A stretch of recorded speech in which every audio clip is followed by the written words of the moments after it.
اے ایمان والو، شراب اور جوا اور بت اور پانسے یہ سب ناپاک کام اعمال شیطان سے ہیں، سو ان سے بچتے رہنا تاکہ تم کامیاب ہو جاؤ۔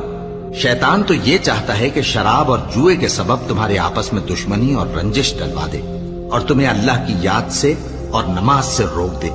تو کیا تم لوگ ان کاموں سے باز آؤ گے؟ اور اللہ کی فرما برداری اور رسول کی اطاعت کرتے رہو اور ڈرتے رہو۔ اب اگر منہ پھیرو گے تو جان رکھو کہ ہمارے پیغمبر کے ذمے تو صرف پیغام کا کھول کر پہنچا دینا ہے۔